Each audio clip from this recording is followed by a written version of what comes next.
a warning that growth in developing Asia could be nearly wiped out this year as the pandemic continues to wreak havoc in the region.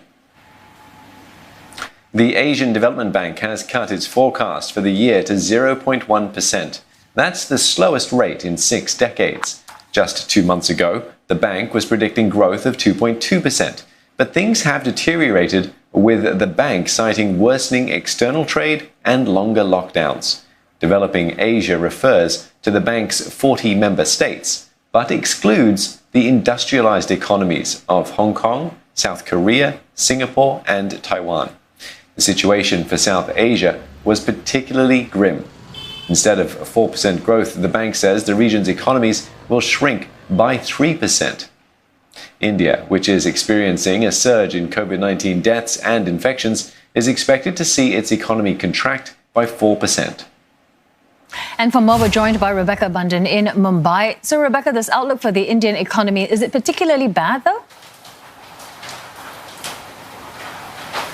The outlook is bleak, analysts are saying, and that's because of the coronavirus pandemic's huge impact that it's had on India and the nationwide lockdown, which has been in effect since March the 25th, which has had a massive impact on the country's economy. So the Asian Development Bank is saying that India's growth will contract by 4% in this fiscal year. There are some even more slightly negative forecasts for India's growth, with Goldman Sachs, for example, saying that India's economy will contract by 5% versus that contraction of 4% forecast by the Asian Development Bank. Fitch Ratings has also predicted a 5% contraction in India's growth for this year, and it's also revised its outlook on India's credit rating to negative from stable. Now, that's a real worry because although India does have an investment grade rating, it's at the lowest level. So if there were to be a downgrade further down the line, that would actually take India to junk status in terms of its sovereign rating.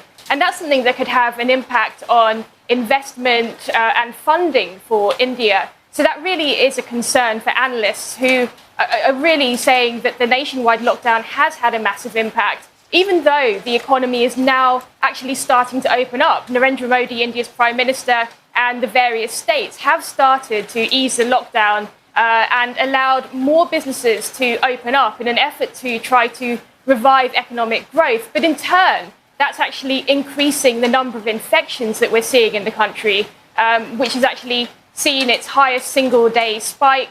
The numbers are continuing to grow at an even faster pace, it seems. So that also poses another risk going forwards. All right, thanks for that. Rebecca Bundan speaking to us from Mumbai.